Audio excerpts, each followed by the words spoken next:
ونستعينه ونستغفره ونؤمن به ونتوكل عليه ونعوذ بالله من شرور أنفسنا ومن سيئات أعمالنا من يهده الله فلا مضل له ومن يضلله فلا هادي له ونشهد أن لا إله إلا الله وحده لا شريك له ونشهد أن سيدنا ونبينا ومولانا محمدا عبده ورسوله أما بعد فإن أصدق الحديث كتاب الله وخير الهدي هدي محمد صلى الله عليه وسلم وشر الأمور محدثاتها وكل محدثة بدعة وكل بدعة ضلالة وكل ضلالة في النار.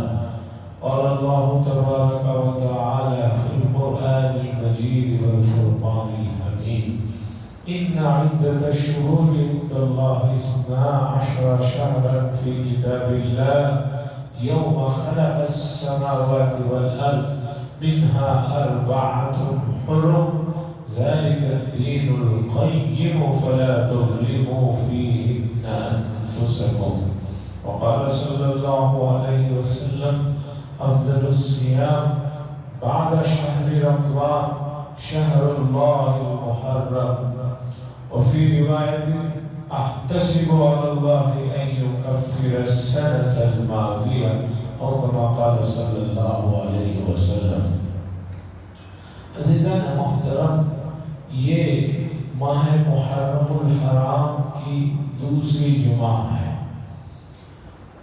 محرم الحرام کا مہینہ قمری کیلنڈر کا پہلا مہینہ ہے اور یہ مہینہ محترم ہے۔ کب سے محترم ہے؟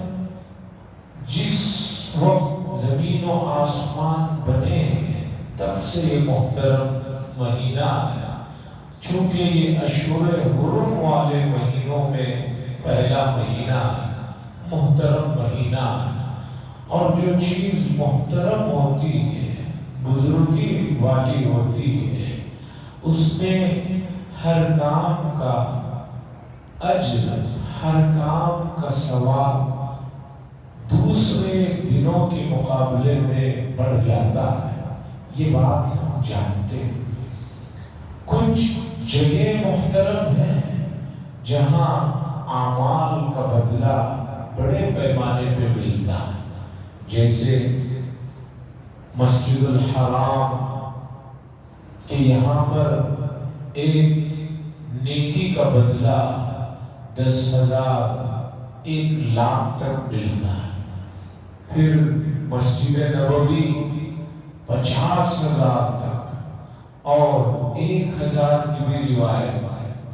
تیسرے نمبر پر مسجد اقصی، یہاں پر بھی 25,000 تک کی روایتیں ہیں کہ ایک نیکی کا ثواب 25,000 تک ملتا ہے۔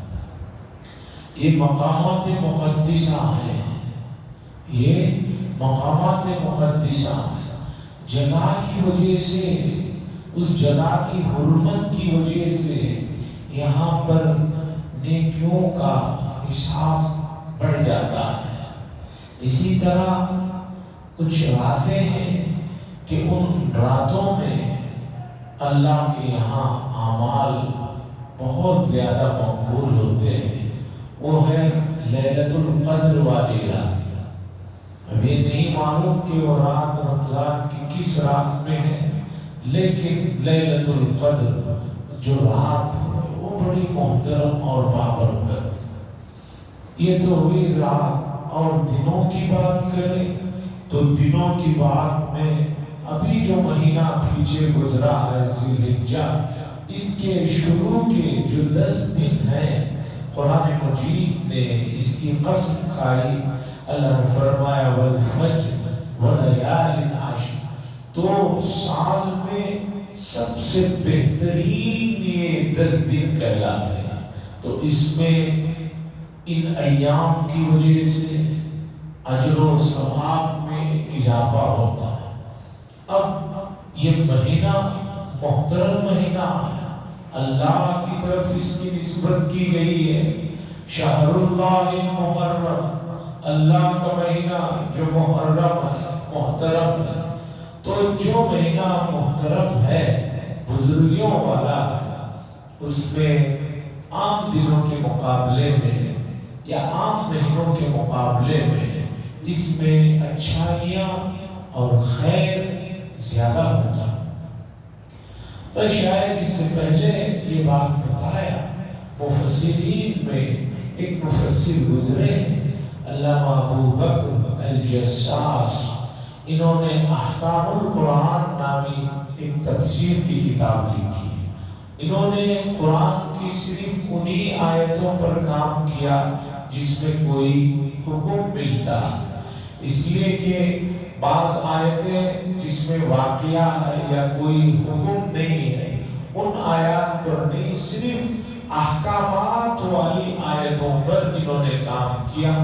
اپنے زمانے کے بڑے آدمی گزرے، انہوں نے لکھا کہ محرم کے شروع کے 10 دنوں میں کوئی آدمی عام دنوں کے مقابلے میں اس میں نیک کام اگر زیادہ کرتا ہے، اپنی عبادات میں، اپنی ریاضتوں میں، اپنے ذکر و اذکار میں، اپنی دوسری خیر والی خوبیوں میں، صدقہ خیرات میں، تو اللہ تبارک و تعالیٰ ان 10 دنوں کی برکت سے اسے پورا سال نیکیوں میں تعاون فرماتے ہیں، اس کی مدد فرماتے ہیں، پورا سال اسے نیکیاں کرنے میں آسانیاں ہوتی ہیں۔ آپ کو معلوم ہے کہ آپ ایک نیک کام کا ارادہ کرتے ہیں، حدیث میں ہے کہ وہ مہمان ہے، فوراً کر لو۔ اگر آپ نے تھوڑی سی دیر کی، نفس اور شیطان آپ کو اس کام سے روک دیتے ہیں۔ آزما کر دیکھ لیجیے، کوئی بھی نیک کام کا ارادہ ہو، فوراً کر لو، اسے ٹالو مت۔ ٹالو گے تو پھر وہ کام آگے بڑھتا چلا جاتا ہے، موقوف ہو جاتا ہے، رک جاتا ہے۔ اب اگر 365 یا 55 دنوں میں آپ کو نیک کاموں میں مدد اور تعاون کی ضرورت ہے، تو ان ایام میں اہمیت کے ساتھ نیک کاموں کی طرف توجہ دینے کی ضرورت ہے۔ اور نیک کاموں میں پہلے نمبر پر آتے ہیں عقائد۔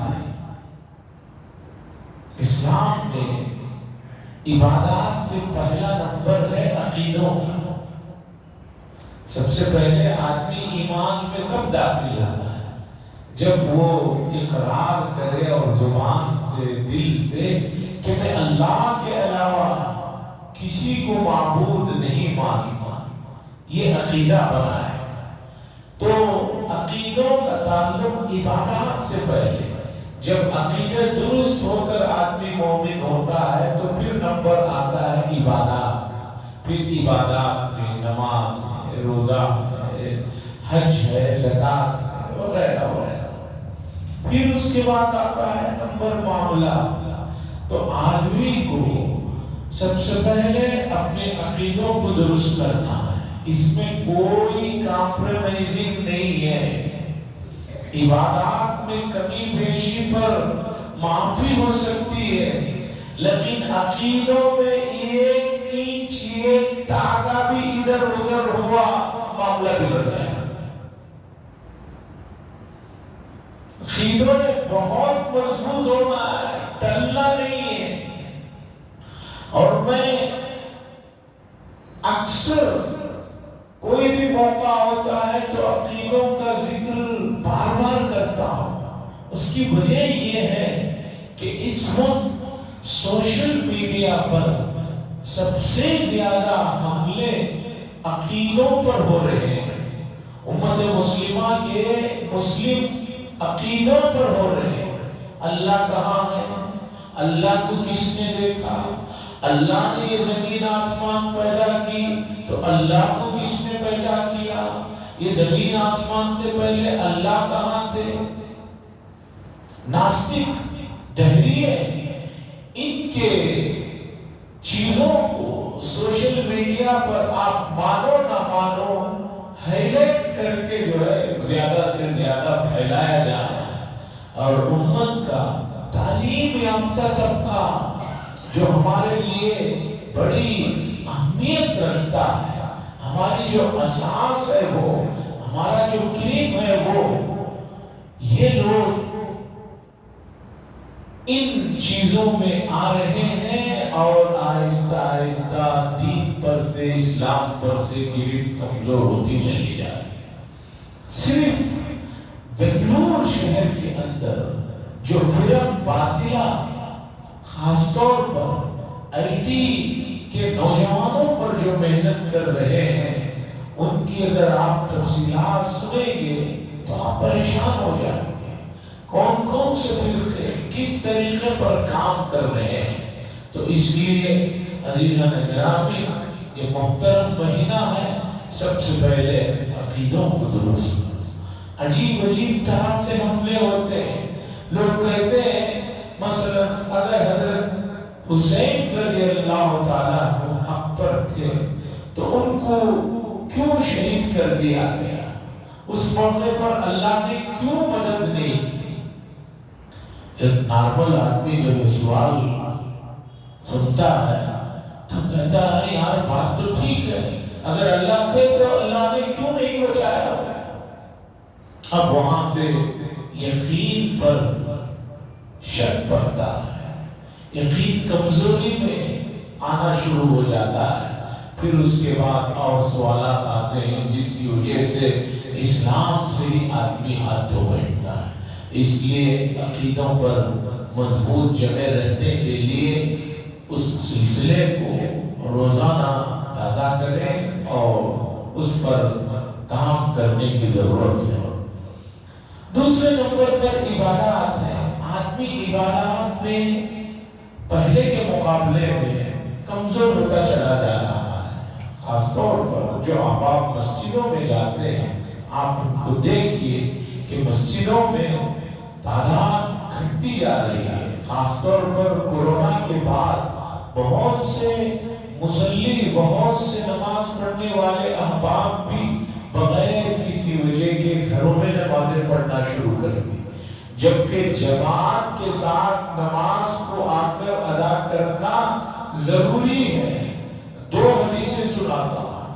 ایک حدیث مدینہ منورہ میں ایک نابینا صاحب آ کر اللہ کے رسول صلی اللہ علیہ وسلم سے پوچھتے ہیں، میرا گھر مسجد سے دور ہے اور مجھے مسجد میں آنے کے لیے کوئی سہارے والا مددگار کوئی نہیں ہے، تو کیا میں نمازوں کو مسجد میں ادا کرنے کے بجائے اپنے گھر میں ادا کروں؟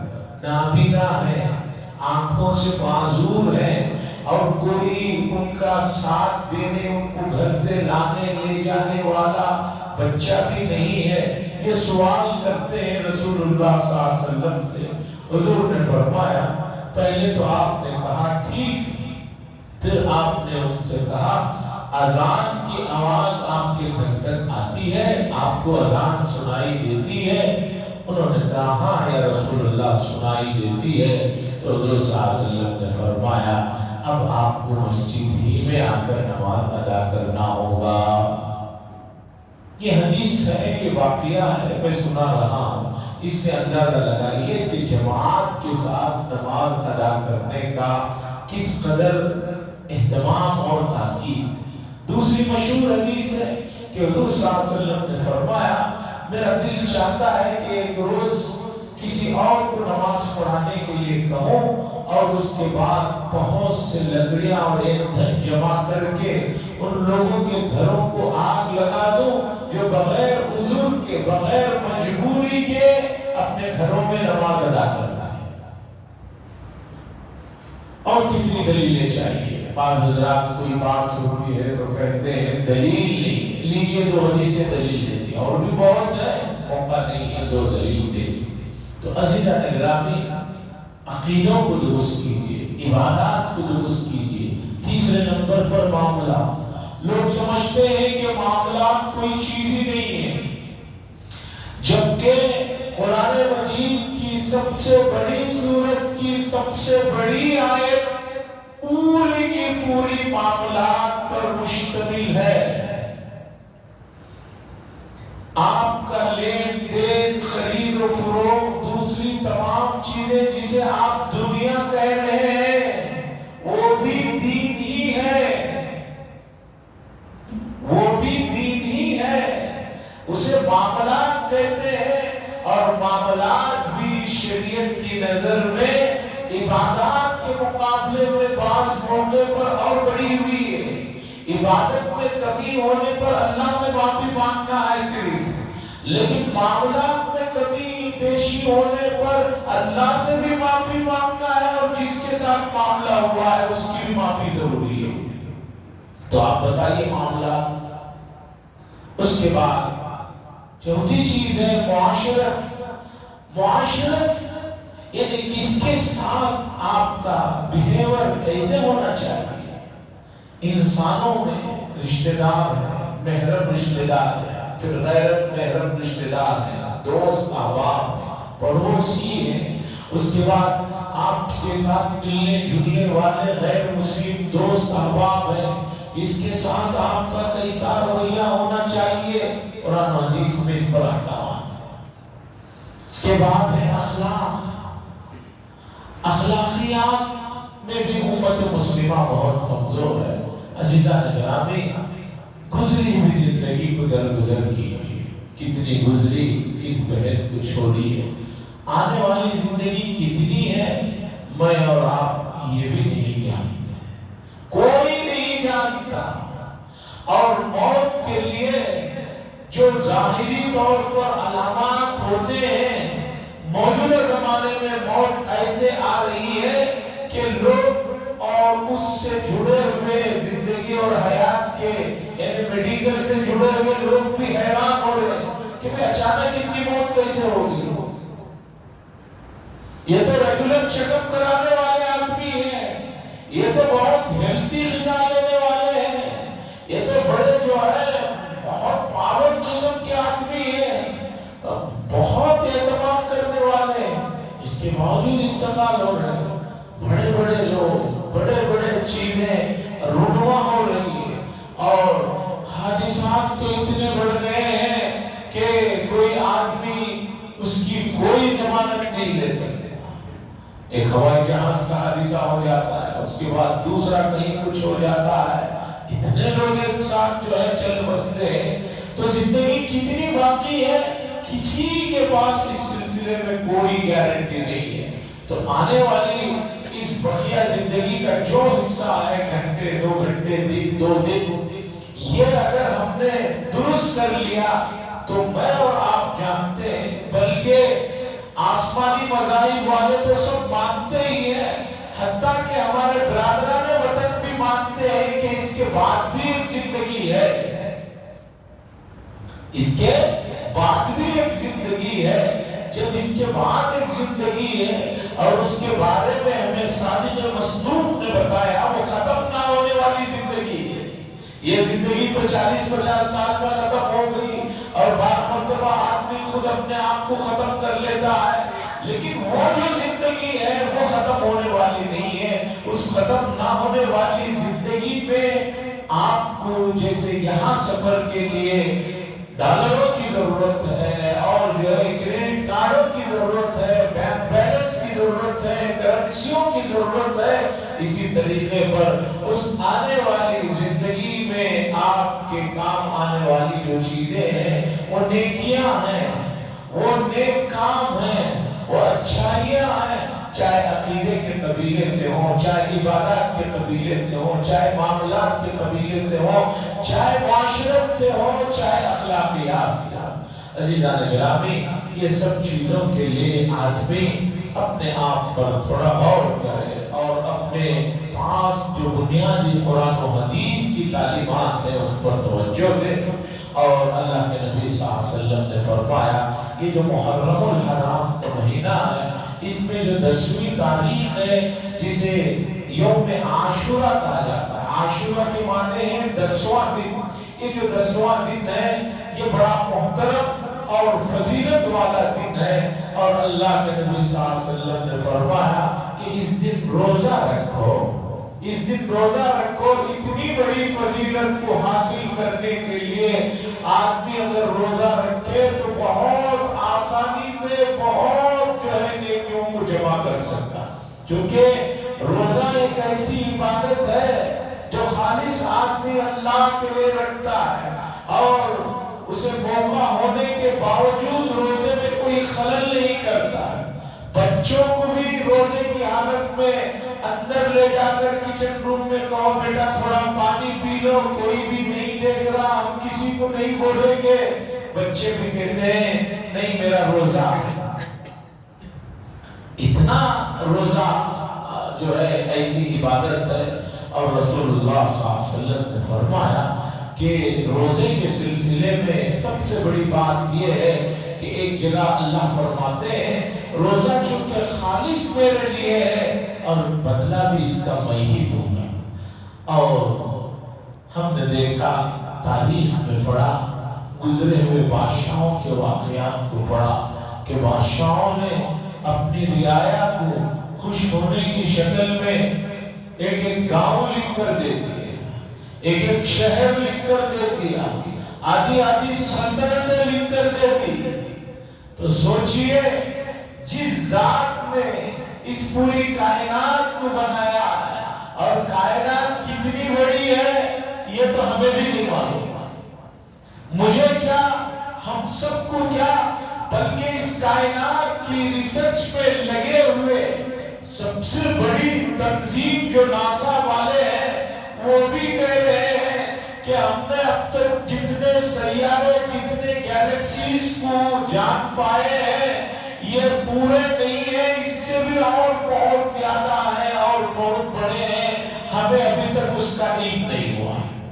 سمندر کی گہرائی کا علم ابھی تک نہیں ہوا ہے، سمندر کے اندر چھپے ہوئے خزانوں کا علم ابھی تک پورا نہیں ہوا. زمین کے کس کونے میں کس حصے میں کیا کیا چیزیں دبی پڑی ہوئی ہے آج تک اس کا مکمل زمین کا علم رکھنے والوں کو پتہ نہیں چلا ہے. تو اتنی بڑی کائنات کو بنانے والی ذات اگر خود وعدہ کر رہی ہے کہ میں بدلہ دوں گا تو ذرا سوچئے کہ وہ کتنا بڑا بدلہ دے سکتے. لیکن شرط یہ ہے کہ ہم سنجیدہ ہو کر ہر عبادت کو ہر کام کو، اللہ کے نبی نے فرمایا کہ ایسے کرو جیسے اللہ تمہیں دیکھ رہے ہیں یا تم اللہ کو دیکھ رہے ہو. اس طریقے سے کام کریں گے تو جو ہے بہت فائدہ ہوگا. اس کے علاوہ اس محترم مہینے میں دوسرے جو بھی کام ہو رہے ہیں، سوشل میڈیا میں جن کاموں کو دکھایا جاتا ہے جسے لوگ دیکھتے ہیں اور اس میں جانے کے لیے تڑپتے ہیں، خوش ہوتے ہیں، ان تمام کاموں کی کوئی اصل نہیں ہے. وہ کوئی کام اللہ اور اس کے رسول نے نہ بتائے ہیں نہ کرنے کا حکم دیا ہے. اس لیے اس مہینے کی 10ویں تاریخ کو اور اس سے پہلے بھی ایک دن، چونکہ حضور نے فرمایا کہ غیروں سے مشابہت سے بچو، تو اس مرتبہ ہفتہ اور اتوار 9 اور 10 ہفتہ اور اتوار کل ہے. آج کے اور کل کی سحری کر کے روزہ رکھیں، یا نہیں تو اتوار اور پیر کے دن کا روزہ رکھ لینا، یہ پسندیدہ عمل ہے. اور اللہ کے ساتھ جب سحری کو اٹھ ہی رہے ہیں تھوڑا پہلے اٹھیے، چونکہ رسول اللہ صلی اللہ علیہ وسلم نے فرمایا فرض نمازوں کے بعد افضل الصلاۃ بعد الفریضہ قیام اللیل، بہترین نماز فرض نمازوں کے بعد اگر کوئی ہے تو وہ تہجد کی نماز. اس میں آدمی بندہ بہت قریب اللہ کے قریب پہنچ جاتا ہے. تو آدمی اس موقع پر اٹھے اور دعائیں کرے، اور دعاؤں میں یہ دعا سب سے پہلے کرے کہ اے اللہ میری زندگی کو آپ کی پسندیدگی میں جو چیزیں مثمر ہیں اسے کرنے کی توفیق عطا فرمائے.